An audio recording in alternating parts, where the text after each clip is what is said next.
What's going on, everybody? Welcome to the Turnbuckle Topics podcast. I'm your host, Pat Deneen, and this is my review of AEW Dynamite, which took place October 25th in Philadelphia, Pennsylvania. This was a great show, definitely a top 10 AEW Dynamite in 2023. I mean, the names alone, we had Ric Flair, Sting, Adam Copeland, or Edge and Christian, if you will. We had the Hardys, we had RVD, I mean, Rob Van Dam in Philadelphia, taking us back to the ECW days of old, and we even had Okada in his AEW Dynamite debut match this past Wednesday. We've seen Okada twice in AEW, Forbidden Door 22 and Forbidden Door 2023. It's most recent in June, going up against Bryan Danielson. This was a star-studded show. Names alone, great matches, segments, vignettes, interviews, you name it. We're going to get through everything. It was really, really solid, honestly. I want to start off with some news we got later in the show. Now, this was regarding an AEW pay-per-view announcement. This adds to the number 8th pay-per-view for AEW's annual pay-per-views. For the longest time, they had their core 4, right? Then this year alone, they added All In, Wrestle Dream earlier this month, and now we have AEW Worlds End that is set to take place on Saturday, December 30th. Ironically enough, in MJF's hometown of Long Island, New York, at the Nassau Veterans Memorial Coliseum. And that's just 2 days before MJF's contract is set to expire. Allegedly, he may have quietly, secretly got an extension within the past year or so, or maybe even dating back to Double or Nothing 2022, where there was that whole thing, that whole drama going on where MJF wasn't going to show up and he was going to take a flight back home, leading into that match with Wardlow that he had. And so that's a whole thing, which is also very interesting. We're going to get to Wardlow's segment that took place later in the show, a taped segment, which is honestly, something from Wardlow I think we've all collectively been waiting to see. It's hard to buy into Wardlow because they booked him so poorly, but we'll get to that. But it was funny that Wardlow was talking about MJF and such, and just thinking about that. But anyway, we'll see what happens if his contract is set to expire around January 1st, 2024, as he mentioned to us about a couple of years ago by now. Now, the last time AEW was in Long Island, I was actually there. It was early April, but it wasn't at the Nassau Memorial Veterans Coliseum. It was at the UBS Arena. That was MJF Day. That was great. But could this be the end for MJF, not only as champion, because everybody and their mother is coming at him these days. He has like 10 people that want that gold, the AEW World Championship from him. But look, if his contract's set to expire, will he be jumping to a WWE like we've seen so many in the recent past? Cody Rhodes, Jade Cargill, even Brian Pillman Jr., to name a few, right? So I really wonder. And, seeing Ric Flair in AEW actually got the memes rolling because if we all know the legend killer, Randy Orton, the Viper, back in 2020, mostly around the Thunderdome era, it always seemed that whenever Randy Orton eliminated somebody from WWE television, they would then shortly thereafter pop up on AEW TV. And Ric Flair was just another name. We have this meme in front of me. I'm looking at. It's hysterical. It has a seemingly the last encounter of Randy Orton and said competitor, and then next to that, the graphic that says, such and such is all elite. And I'll start with Matt Hardy, Big Show, Paul White, Christian Cage, right? Mark Henry, and now Ric Flair. The fifth and final one, maybe in the recent past, that was taken out by Randy Orton during that time was 2020, 2021. And they made their way shortly thereafter to AEW. If you know what I'm talking about, it's absolutely hysterical. And if you don't know, I would definitely Google that, right? The Randy Orton AEW meme. It's definitely something funny to look at. But anyway, we've got a lot to talk about throughout the course of this show. Again, big names, big matches. And let's start off right here with the top of the hour. We had a Renee Paquette with MJF making a phone call, who ended up being to Adam Cole.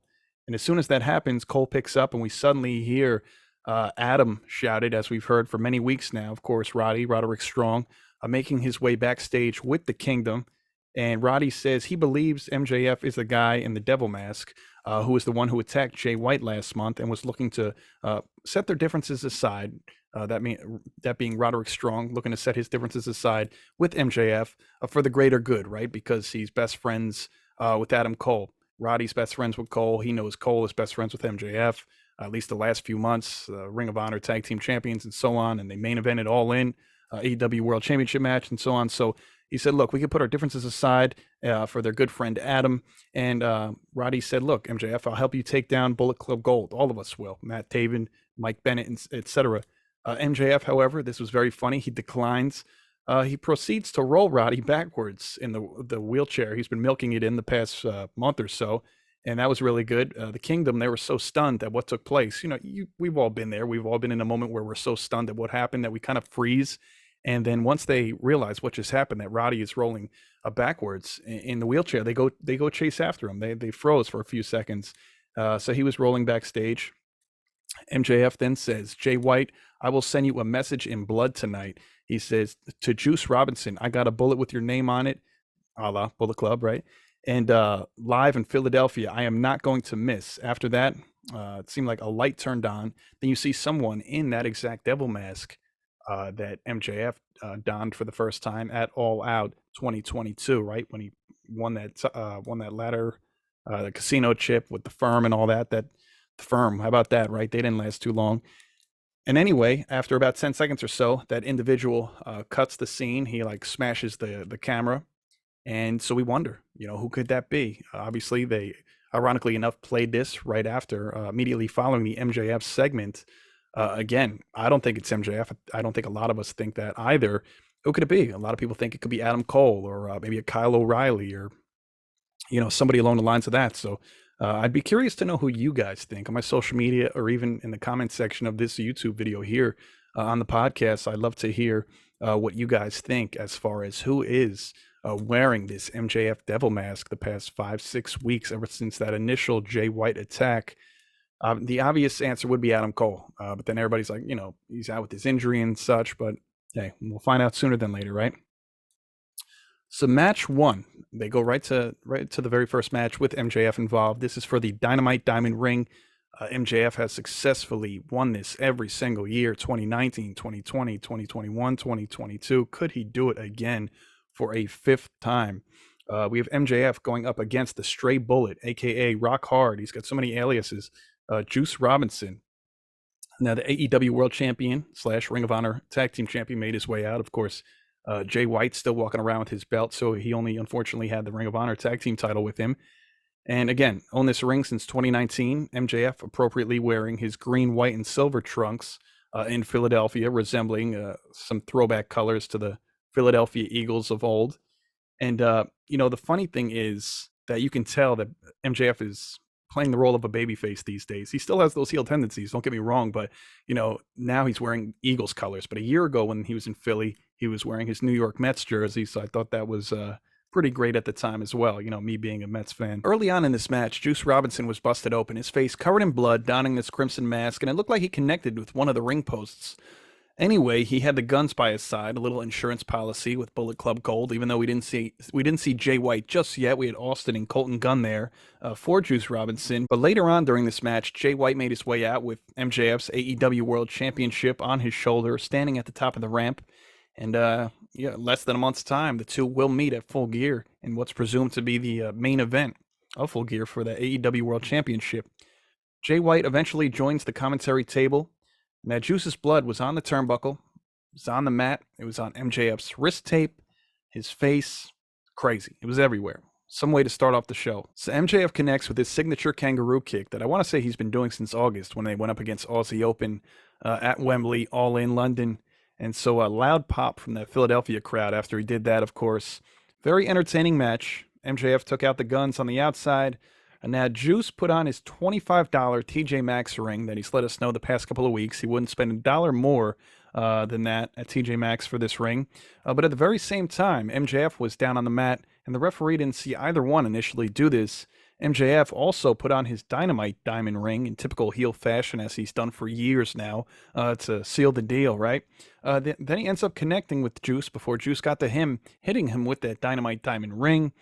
Shortly thereafter, MJF hits a finisher, gets the victory. Post-match, the Guns attack MJF, 2-on-1 in the ring. Then we see this new formed alliance, at least as far as Roderick Strong and the Kingdom are concerned. MJF wants absolutely nothing to do with them at all. So they make their way out. The Kingdom come for the save.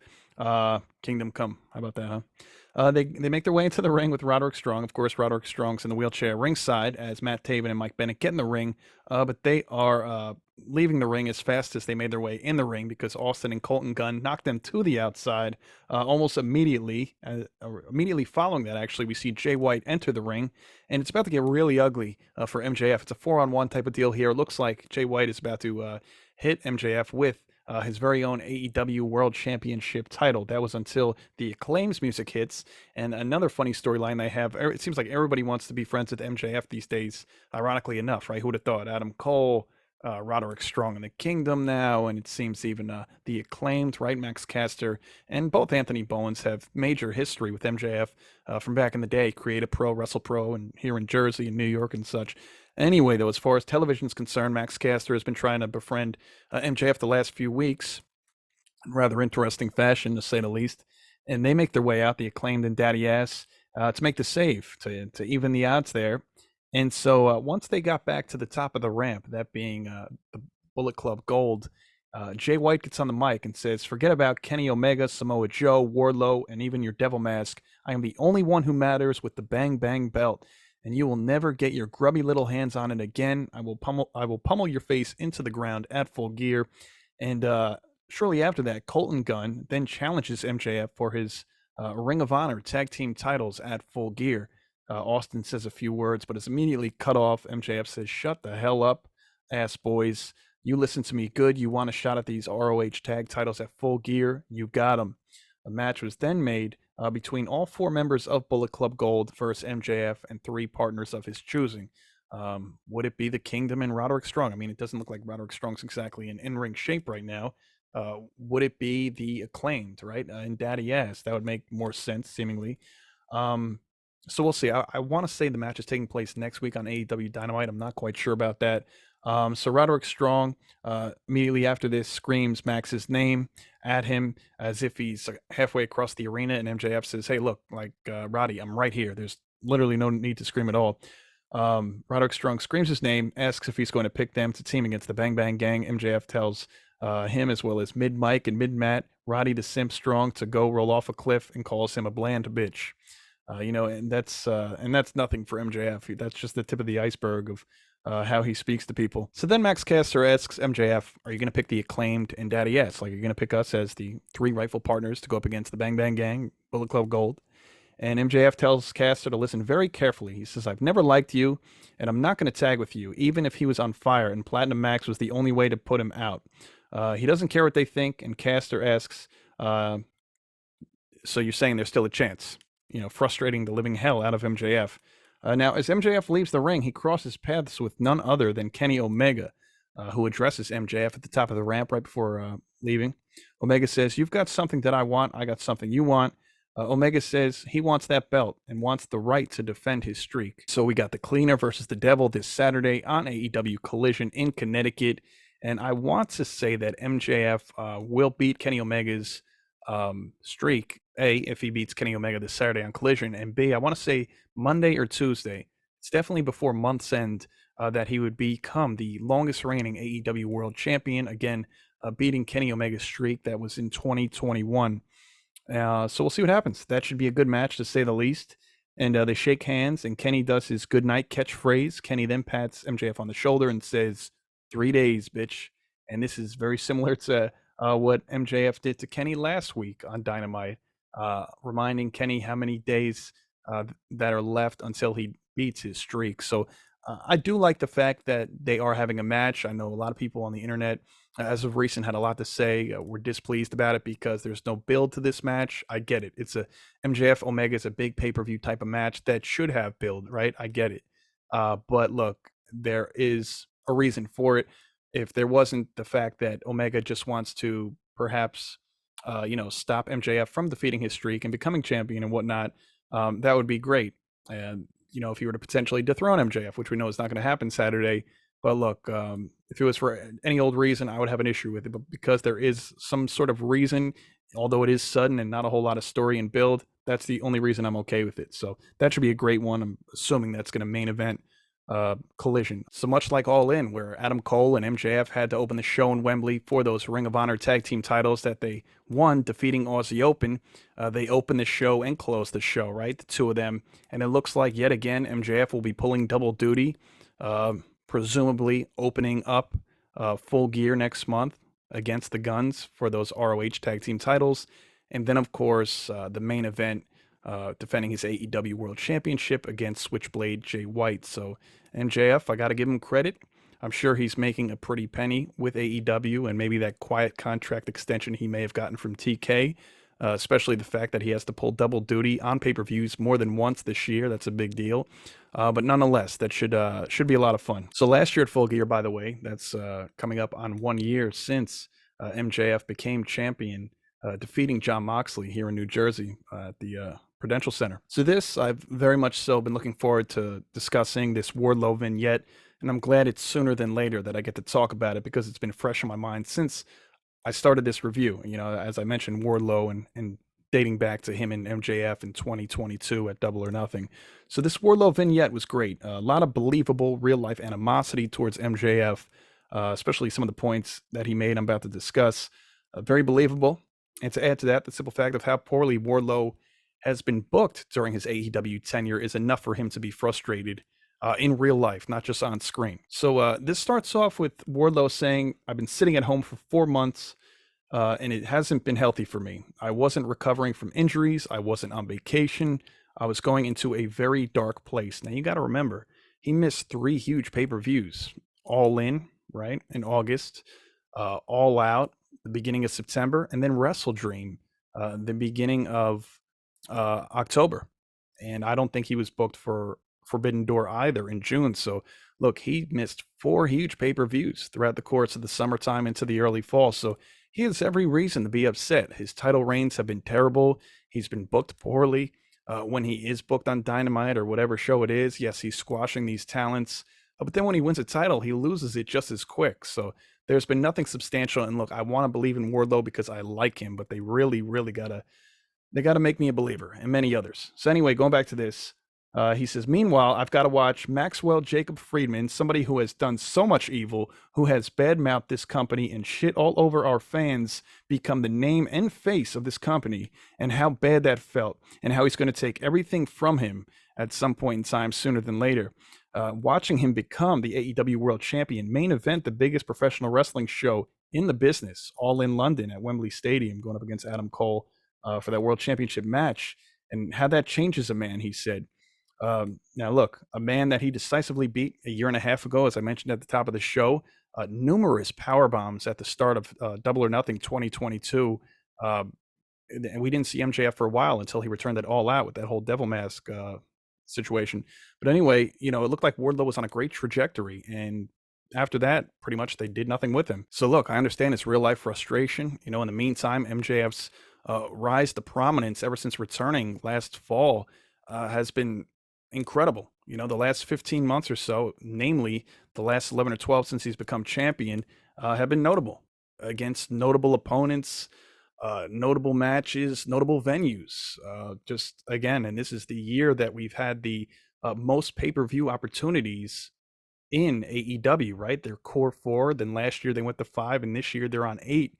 And lo and behold, appropriately, AEW is going to have their last pay-per-view in MJF's hometown, December 30th, Worlds End in Nassau Coliseum. So, man, it's just like this is put on a platter for MJF, and I'd be shocked if he doesn't resign with AEW just based upon how he's been treated. I'm sure how he is getting paid now. And look, I know one day he wants to make his way over to WWE, and I totally understand why MJF wants to go over there. But I think right now he'd be crazy to leave. Really, I think he would, just because not only is he being given things on a silver platter, and don't get me wrong, MJF's working his ass off.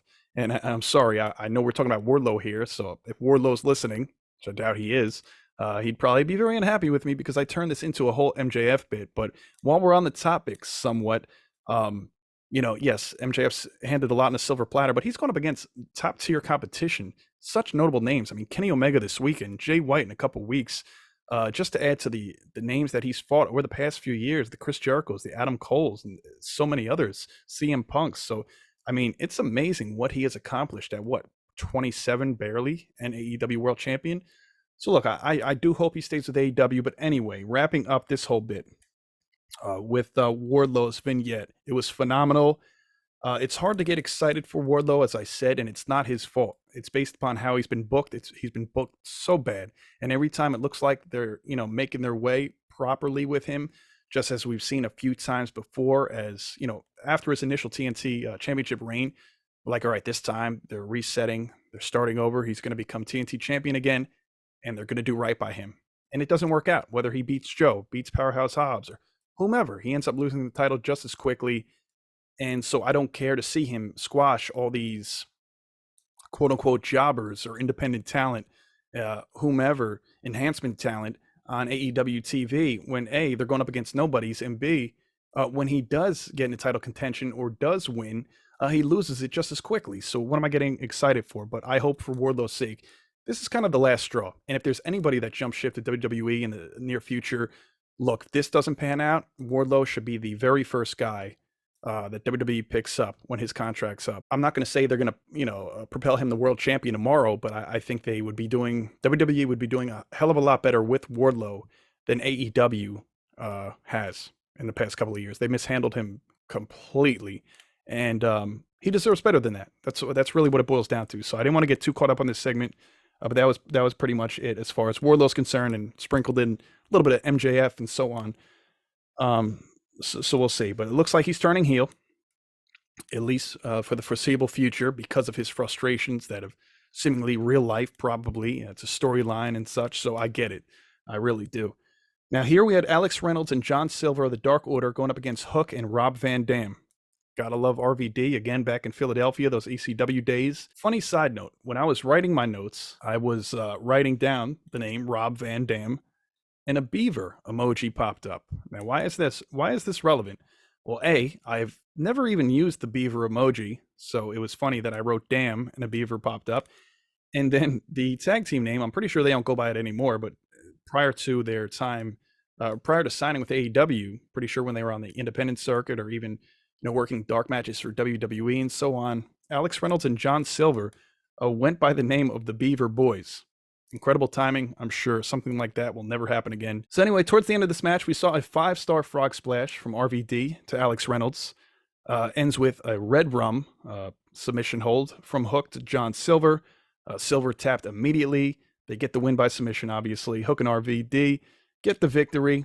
You can't have RVD take an L in Philly. Take that as you will. But I'm sure, he put one in the air after that one. They ended up playing Rob Van Dam's music at the end, appropriately after Hook got the win. I get that. And a special moment for RVD. Who knows the next time he'll be in Philadelphia with a major promotion in a match, getting a victory. I mean, really, at this point, other than, him popping up at the old ECW arena down the street or the 2300 arena. I was there 2 months ago for an Impact New Japan pay-per-view. It was phenomenal. But look, this is, you're at a notable arena. Granted, they weren't at the Wells Fargo Center, but I believe they were on Temple's campus for this show. Anyway, pretty packed house, and good for RVD. He deserves it, man. He's an awesome dude, great wrestler. So now we have RJ City backstage introducing a new Toni Storm film, but she interrupts and shushes him as they go to break, as it's been like that the past couple of weeks. It's those silent films. It's titled "Hold That Butler." I love this timeless Toni Storm character that she's presented since the summertime. I've said it numerous times. Whenever I'm reviewing AEW, she seems to come up in conversation, very entertaining.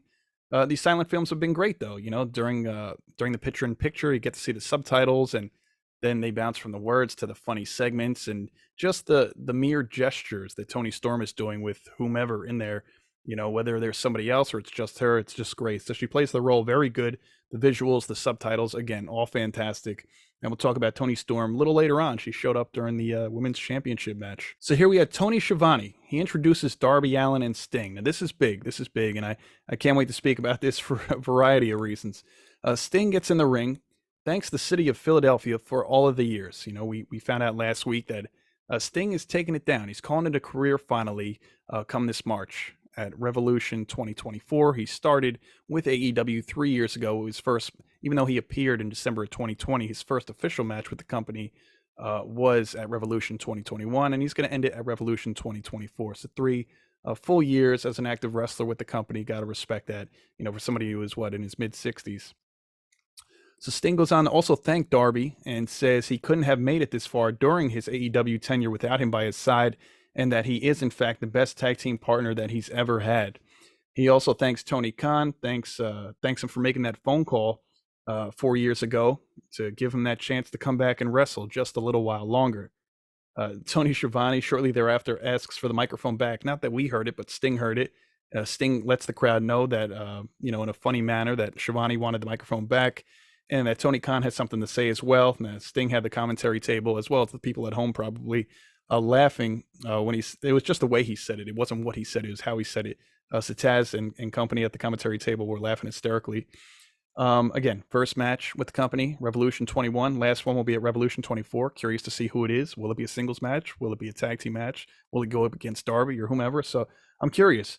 So Tony Schiavone reiterates, also says 35 years ago on this very network, TBS, Sting put professional wrestling on the map. And he says Tony Khan has a special gift for Sting. Crowd chants, "Thank you, Sting." We find out the gift. Music hits. Who is it? It's the Nature Boy, Ric Flair.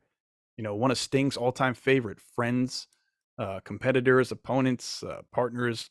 Say what you want. He's made it clear numerous occasions, even last week on Dynamite, he said it. Sting, very emotional. Darby, Tony Schiavone in the ring. Tony Schiavone probably feeling just as emotional about it as well, going back to the early days with Ric Flair, right? In NWA and then WCW and so on. So really cool stuff to see. The two embrace as soon as Ric Flair gets in the ring. He hugs Sting, and they have a moment there. And then Ric Flair goes on to hug Tony Schiavone as well, again, dating back to their long history. Ric Flair, by the way, was the one who inducted Sting into the WWE Hall of Fame class of 2016, so that was interesting to note as well. Flair says, in life, there are magical moments, few and far between, and that's the magic that makes you the best. In regards to Sting, 35 years ago, he and Sting made history on TBS at the first Clash of Champions opposite WrestleMania.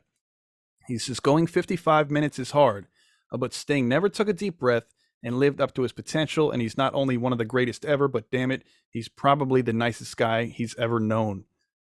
That says a lot. It really does, especially in an industry such as theirs.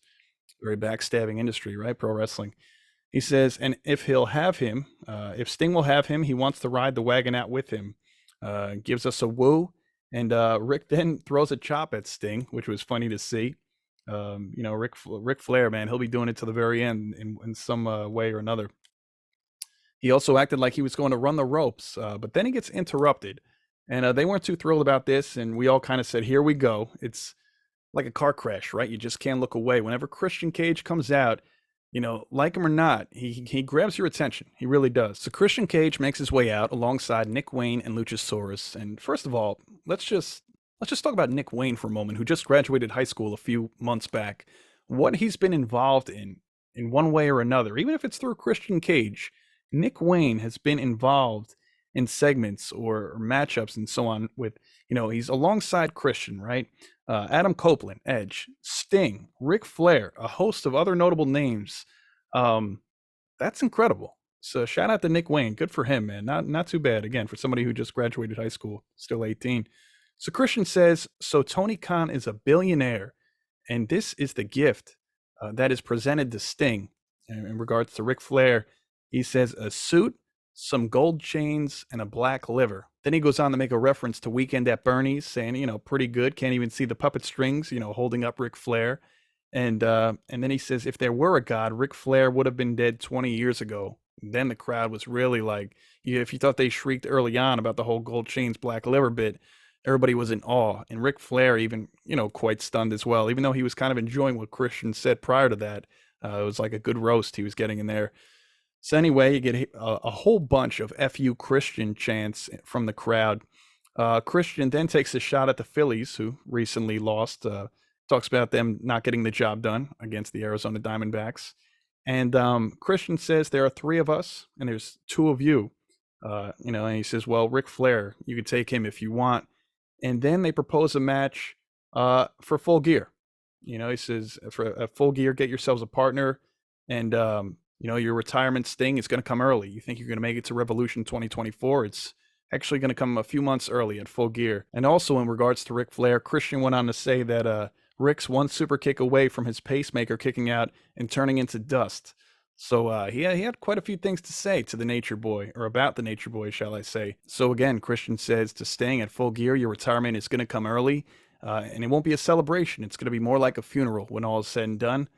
Sting says he accepts their challenge and that they'll see them there. So I'm super curious as to who the third partner is going to be. We'll see in a little bit. I'll get to that to who that third partner might be for them to go up against Christian Cage and company. And so I do think it will be that individual, but we'll get to that in a little bit. So now here we had Renee Paquette with Chris Jericho. We get a medical update from Chris Jericho in regards to his beatdown by Powerhouse Hobbs recently. I think it was the last week or two when Powerhouse Hobbs joined the Don Callis family. He says he can't even remember being beat down like that throughout the course of his career, 7 to 8 spine busters, but says that his ego's probably hurt the most out of all of this. Renee says, are you at a point in your career where it's time for self-reflection? And Jericho says he has an immense self-confidence in himself and knows that he can beat anybody. That's what's gotten him this far. Jericho questions, should I step back a little bit or get stronger and more intense? Is it time to get some sort of revenge? He goes on to say that Don Callis has a lot of friends, an entire family, if you will. Jericho says he has friends that are even bigger than Powerhouse Hobbs, and maybe it's time he gives them a call. Who could it be? I wonder. Off the top, a lot of people are saying, could it be The Big Show, Paul White, a reunion of sorts of Chris Jericho and The Big Show, Jericho from WWE days. So I don't know. I mean, he's been with the company a couple years in AEW. Big Show made an appearance once or twice on TV as far as wrestling's concerned, but typically he's doing commentary or doing stuff backstage. So it could be him. Another guy who's also with the company, former wrestler Mark Henry. That's a possibility. Could it be Keith Lee? Could they finally be giving some sort of a significant role to Keith Lee? I doubt it. Or could it even be Goldberg? Perhaps. So I think it's one of those 4 men. 3 already with the company, with the exception of Goldberg, even though only one of them are an active wrestler, that being Keith Lee, being Mark Henry and Paul White just doing commentary and such with the company the past few years. But we'll see. Personally, if I had to make a guess, I'd probably think that it's going to be Paul White. But we'll see. Hopefully it's a little bit more exciting and intriguing than that. Because honestly, again, I think Powerhouse Hobbs going up against the likes of Paul White, he'll take him right down. He might not take Mark Henry right down, but I think eventually he'd get the better of him. And so we'll see. So following that, we had a Ring of Honor World 6-Man Tag Team Championship match. As good as it was to see the Hardys and Brothers A versus the Elites, or the Hung Bucks, Hangman and the Young Bucks, they go by. As good as it was to see all these individuals out there, I couldn't care less about this match. These Ring of Honor World 6-Man Tag Team Championships, again, for the Hung Bucks, they're 2-time. The last time they won these were in 2017 when they were actually on Ring of Honor, right? And I don't actively watch Ring of Honor only because I'm not subscribed, and there's enough wrestling with WWE, NXT, even AEW's regular daily programming that, and plus I tune in Impact from time to time. So who really has the time to do all that?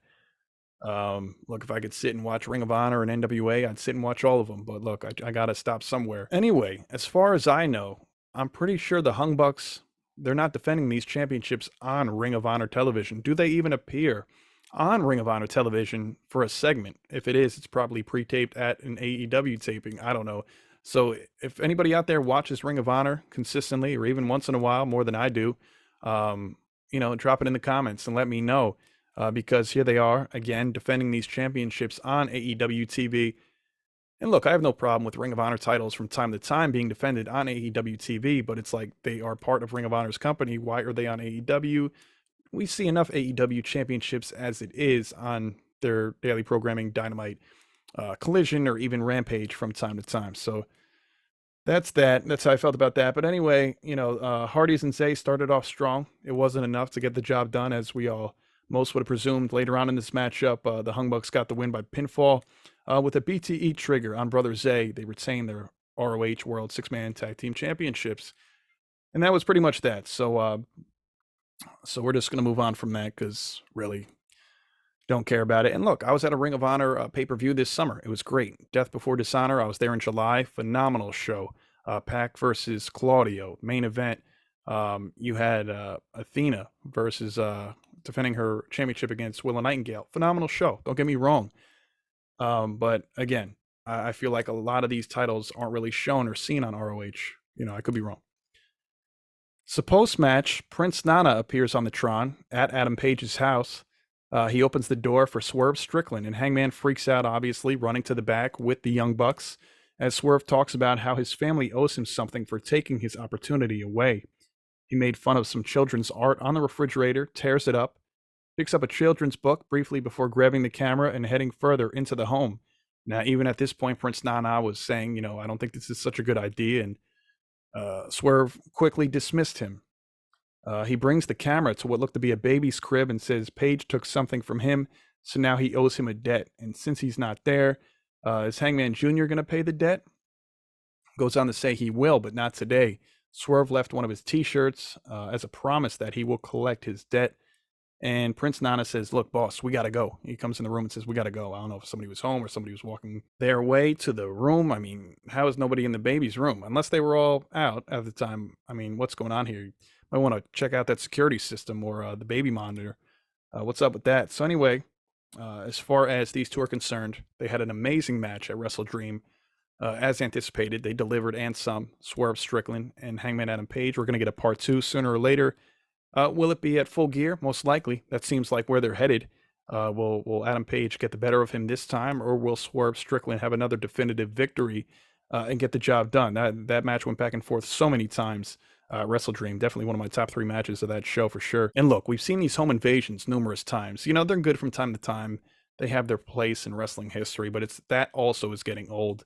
We've seen Austin and Pillman, Triple H and Randy Orton, Samoa Joe, AJ Styles, Seth Rollins and Edge. Grayson Waller tried it with Johnny Gargano earlier this year on NXT, leading into their match. I want to say Stand and Deliver. So look, at times it worked. It's getting tired, that's for sure. Renee Paquette, she had a very busy night. She was with everybody. I know that's part of her job, whether she was with MJF or Chris Jericho or now even Adam Copeland. Now, Copeland says he still won't fight Christian because their friendship is more important than anything in this entire wrestling business. This is where things got very interesting. Here comes Darby Allin and Sting, by the way, who are looking for that third partner for their match, right? That's coming up in the very near future at Full Gear, I believe. Again, Darby Allin and Sting show up. Allin makes a plea to Copeland to team with them. Adam says he respects Darby. Now, Sting says he can't believe they're even having this conversation. He, too, had the blinders on when he kept teaming with Lex Luger, but he learned from Ric Flair how to see through guys like Christian, and Copeland needs to open his eyes before it's too late. So Sting shook Copeland, and he said, wake up before it's too late. Not just to be our partner for this match, but to understand where you stand with Christian. It's all about him, and that's the bottom line here. So personally, I love this fiery Sting, especially the fact that he was saying this all to Edge or Adam Copeland. Say what you want. Sting has about 10 more years in the business than Copeland. But it felt like, even though Sting is a veteran, the way Sting was talking to Adam Copeland, it made it feel like Copeland was some rookie or something. Usually you see that fiery passion out of an Edge. We've seen it many a time in WWE, regardless who he was speaking to. So to see Sting talk to Edge like this, and, Edge was, kind of blown away. Like, wow, this is usually a side of Sting you really don't see. A, he's talking, and B, the way he's coming at me right now. But it was kind of good to see. It was refreshing, especially coming from Sting, A, and B, seeing it happen to the likes of Adam Copeland. You never see that, especially these days, right? Being a veteran in the game as well. So I thought that was really cool, really crucial, really needed. And, hopefully he's the third member. Hopefully it's, Sting, Darby, and Copeland. And I hope that, this isn't where Adam Copeland turns heel on Sting and Darby. He could, joins forces with Christian. Maybe they, we all thought maybe at least me, we all thought that if Adam Copeland was to come to AEW, maybe they'd be a babyface tag team at some point in time. Obviously not right now with the run that Christian's on. He's on the run of a lifetime. So that's another reason why I hope that Copeland doesn't turn heel, because I feel like, again, he doesn't need to be teamed up with or in the shadows of Edge per se, like he has most of his career. This is a time where Christian needs to continue to stand out on his own. It's different when you have the likes of a young Nick Wayne and Luchasaurus with you that aren't on the level or the prestige of Edge. But he needs to be doing his own thing now. But again, I could see Copeland turning on Sting and Darby during this match. But again, let's not get ahead of ourselves. And let's hope that does not happen anytime soon. But the funniest thing of all is, early in the night, we had Sting talking to Ric Flair right in the center of the ring. Later on, we have Sting talking to Edge backstage to team up with him against Christian. It's like, what year is this? 2023. And we're seeing Ric Flair, Sting, and Edge and Christian, 3 of the 4 actually in the midst of having a match. That's pretty insane and pretty cool at the very same time. So here we are. We have an AEW Women's World Championship match. We have 3-time world champion Hikaru Shida going up against the Outcasts, Ruby Soho. Now, look, I would like to see the Outcasts add a third member to their group to replace Timeless Toni Storm. especially because Saraya barely wrestles, right? It's cool that she's there and stuff, but I think it would be better not just for the Outcasts as a whole, but uh, to have Ruby Soho also have somebody out there that's an active fighter. Saraya is more or less in a managerial sense these days, let's be honest. So there was a very bizarre spot where Ruby Soho got a hold of Shida's title belt, and while Shida, at the very same time, was holding a can of green spray paint, typically something the Outcasts, we've seen it numerous times, Toni Storm, Saraya, Ruby Soho, will be holding this green spray paint to use it on their opponent for their advantage to cheat and get the victory. We've seen it so many times throughout the course of 6, 8 months. So anyway, in an attempt to spray Ruby, Shida ends up spraying her own title with this green spray paint. It was all very bizarre. A head scratcher spot. And only for Ruby to choke Shida with her wrist tape for just a few seconds while the referee took that title that was just sprayed with the spray paint and take that title and put it to the outside. I didn't see the point in this. Again, this match was average at best. That didn't make much sense. It's not what I want to see in a world championship match, especially not for nothing, just as Shida being the one to defend this title. How about Ruby Soho, somebody that's come so close throughout her 2+ years with AEW to winning a championship, whether it's the World Championship or the TBS Championship, or even the Owen Hart Foundation tournament. She's come up so close, always seems to be a runner-up in some capacity, and they both deserve better. So creative booking, whoever the hell's putting this together, come on, let's put. I'm not saying you're going to put together a classic every time, but this women's division needs some help immediately. Bring Athena over from Ring of Honor. What are we doing? It's a whole other conversation. So anyway, this match wraps up with Ruby reversing into a victory roll, but goes face first into the exposed turnbuckle. By the way, this was brutally over-exaggerated by Ruby Soho. This spot was terrible. So this pinfall, this match could not end quick enough, especially after seeing that.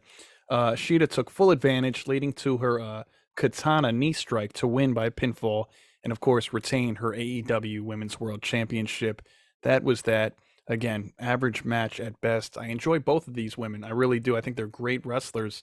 But this match just was not it at all. Again, longing for the day that Ruby Soho wins gold in AEW, or even if it's on the Ring of Honor side of things, either or, it's got to happen. I actually wouldn't be opposed to seeing Ruby go to Ring of Honor for a little bit. It means that I wouldn't see her, unfortunately, because I don't consistently or watch Ring of Honor at all, being that they have their own special network or whatever you pay your monthly fee for. There's enough wrestling that I'm watching on a daily basis. But anyway, I'd be totally okay if Ruby Soho was the one to go over there and dethrone Athena, especially if that means Athena would then jump over to AEW for a change. I'm sure Athena loves her title reign over there in Ring of Honor. Don't get me wrong. She's had some formidable opponents, one of which being the match that I saw in person in July against Willow Nightingale. I know she's went up against many others. But look, I'd love to see Athena on All Elite Wrestling, all right? That's where she signed up for in the first place, and I'm sure as much as she's loved this title reign with Ring of Honor being their women's champion, she wants to come over to AEW. And not only just a TBS championship opportunity against a Chris Statlander, but even going up against the likes of Akira Shida or whoever holds the title at the time she makes her way over there. I want to see Athena sooner than later become AEW Women's World Champion, deservedly so. Not to make light of this reign she has in Ring of Honor, but, she's getting a fraction of the audience over there. She deserves to be on TBS or TNT weekly on these big pay-per-views. I'm tired of seeing Athena. Again, I get it. She's a world champion over there in ROH, but she's treated, at least whenever she's on AEW, not like that, right? I think it was the opening 0-hour match for Wrestle Dream earlier in the month, pay-per-view. It was a 14-match card, 10 on the main, 4 on the pre, and she was part of a mixed, an 8 or 10-person mixed tag team match in the opener of the pre-show. That's a joke. She's the women's world champion, and it doesn't seem like that's translating over very well to AEW. It's very much looking like the minors. It's looking like the minor league over there in ROH, just based upon how they treat it, right? It's all about booking. So anyway, I know I went on a whole Athena ROH tangent, but anyway, long story short, want to see Soho get gold sooner than later and Athena back on AEW. Leave it at that. So post-match, everything goes black and white as former Outcast stablemate of Ruby Soho and Saraya's timeless Toni Storm comes out to the stage with her butler. The butler's name, Luther. He's been with AEW for years. He's had a few different characters. and it looks like Luther has landed the role of being Butler for Timeless Toni Storm. Now, as we all know, this is the best role that Luther has ever had to date in his, 3 or 4 years with the company, for a short time being part of that Nightmare Collective that lived up to the name, with Brandy Rhodes and Awesome Kong earlier, when AEW first started before the pandemic. And then I know the last year or so, he's teamed up with Serpentico and Helico. And now it seems like Luther is in the best position, quite literally, that he's ever been in with the company. Even if it means he's not going to wrestle, so be it. If I'm him, I stick by Toni Storm's side as long as I possibly can. And I'd be the best butler in the world for her, because this character is without question great. And hopefully it's treated as such in ring as it has been, in production value the last 5 or 6 weeks, just based off of these segments, right? With RJ City. They're fantastic. So we'll see what happens. But, when she made her way out to the stage, she was doing her own little thing. I can't even explain it. You'd have to see it at the top of the ramp. And all you can see Hikaru Shida wording at the end of this segment is, "What is she doing?" And so that was pretty funny as well. Here we have Renee Paquette again backstage. Very busy night for Renee. She's doing everything she can. She's in the trainer's room with Maxwell Jacob Friedman. Good old MJF started talking about the emotion ahead of his title match on Saturday with the cleaner, Kenny Omega. That's when Samoa Joe shows up clapping. He says Max has a severe lack of friendship, and he has an offer he'll be his friend. MJF accepts. Joe demands a rematch, but says he doesn't need an answer right now. So MJF, of course, went up against Samoa Joe last month at Dynamite Grand Slam, Queens, New York. That's where allegedly Adam Cole sustained that injury. I believe Adam Cole did get injured. A lot of people don't think he is injured, in fact, and that it's all an elaborate work, which it could be. I'm still giving it somewhat of a percentage of a chance that it could be, and that he is the guy under the devil mask that is inevitably going to turn on MJF sooner than later. Could be. So I'm curious to see what comes of this whole alliance for the time being of Samoa Joe and MJF, because Lord knows that MJF could use some backing and support with everybody coming for him in his title. The Wardlows of the world, Samoa Joe himself even, right? Kenny Omega, Jay White, and many more. So it's also funny being that dating back to this whole Samoa Joe MJF feud, leading up to their match, they referenced the NXT time several years ago where MJF was one of the security guards for Samoa Joe at the time, the NXT champion, coming in the back hallway, making his way out, and that's when Samoa Joe bumped MJF to the wall because it seemed like MJF was getting a little too ahead of him, quite literally. So I thought that was funny. So we'll see. Everybody's gunning for MJF in that AEW World Championship. So here we are. As Mark Henry would say, it's time for the main event. We had Chaos, Kazuchika Okada, and Orange Cassidy going up against Team Uppercut, American Dragon Bryan Danielson, and Claudio Castagnoli. This was a solid main event. I think most of us would believe it would be, just on paper. That alone. Now you got to remember back in June at Forbidden Door, Bryan Danielson went up against Okada. Danielson got the victory, although he did suffer a broken forearm during that match. That was a great match, and so was this one. So I did love it when Okada and Danielson got in the ring. This was around mid-match. The holy shit chants broke out, of course. Seeing these guys face off in the ring twice this year, we're lucky. We're very fortunate. This is literally one of those dream matches we never quite sure we were going to get, but we're glad we did. This match ended when Claudio ducks an Okada Rainmaker springboard corkscrew uppercut, followed by a Swiss Death uppercut that takes Orange Cassidy down. And that was all, folks. 1, 2, 3. Blackpool Combat Club get the victory here. That's twice, right? That's twice that Danielson goes over on Okada, even though it was Claudio pinning Orange Cassidy. So that was it. Team Uppercut wins by pinfall. Post-match, Danielson is seen clutching his left eye area, his cheek, and so on. The ringside doctors check on him, and the Blackpool Combat Club circle him as well. You see Wheeler Yuta, you see John Moxley, and I didn't notice it at the time, but after the match, online, of course, Twitter's undefeated. I got to see a clip of Okada actually taunting Danielson, which I thought was interesting. First grabbing his forearm, alluding to that broken forearm he sustained against him in June, and then grabbing his face, the most recent injury he sustained that night. And so it looks like we're going to get a rematch of these two. Will Okada get the best of him this time around? Possibly January, Wrestle Kingdom 18. I believe that's what they're on. Wrestle Kingdom 18 in Japan. The Tokyo Dome, I could see it. I could certainly see that. So that'll be fun. That'll be fun whenever we get that rematch to take place. And we saw Claudio get back in the ring to confront Okada during this. We also saw Rocky Romero, Trent Beretta, and Hook on the behalf, of course, of Orange Cassidy and company. Also, TBS champion Chris Statlander was there too. I wish he was actually out there wrestling at some point during Dynamite, but at least we got to see her, I guess, in some capacity in the title. Moxley was up on the apron, and we're informed that Claudio will challenge Orange Cassidy next week on Dynamite for that international championship, which I found to be very interesting. Now, I'm very open to Claudio winning this AEW International Championship. I really am. Although I don't think he's going to beat Orange Cassidy next Wednesday. And that's because, I mean, let's just look at the last 2 months, folks. Are they really going to have 4 or 5 different international champions within the span of 2 months? That's not a good look for the title itself. You know, Orange Cassidy held this title for the better part of a year, dating back to October of last year to the beginning of September, losing it at All Out to Moxley. Moxley inadvertently lost it a few weeks later at Dynamite Grand Slam, accidentally, supposed to the ref's fault and such. Rick Knox, so Ray Phoenix won. And then we come to find out that Orange Cassidy wins it back.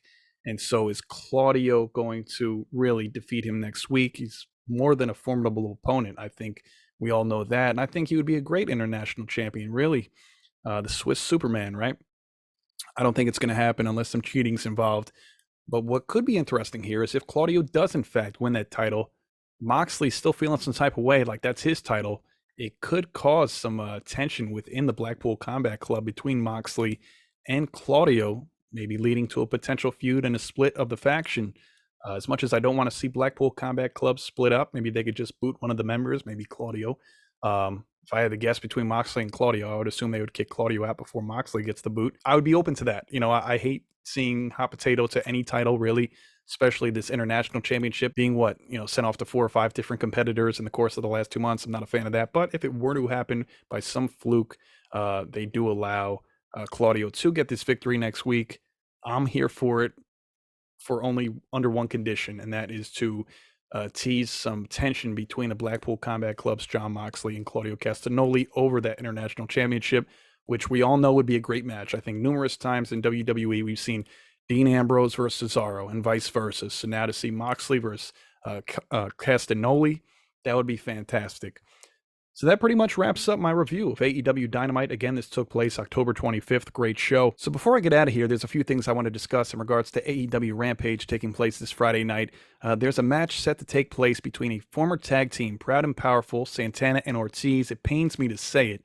I love this tag team. We all could agree that they should have been AEW World Tag Team Champions on more than one occasion, dating back to their days with the Inner Circle. But whatever, that's nor here nor there right now. And these two are set to have a match on AEW Rampage, Santana and Ortiz. And I think most of us were pretty shocked at it, to say the least, for lack of a better term. It's ridiculous that they're on Rampage. It should either be on AEW Dynamite on a Wednesday night or AEW Collision on Saturday night. One of their 2 main shows, not their afterthought of a show that's usually pre-taped. I'm pretty sure this match was pre-taped before Dynamite and is taking place, or at least televised, on Friday night. It's ridiculous. You can make the argument not only should it be on Dynamite or Collision, but this could be a pay-per-view match without question. So I know a lot of people have been scratching their head and saying, what the hell is AEW doing here? These two deserve better, especially the storied history between this tag team, amongst this tag team rather, Proud and Powerful, Santana and Ortiz, not just dating back to being with AEW since day one, pretty much, on the first episode, right? Jericho, Inner Circle, Sammy Guevara, and so on. Who else? Jake Hager. The Inner Circle was a big thing. I believe that concluded the show or whatever, or opened it up, either or.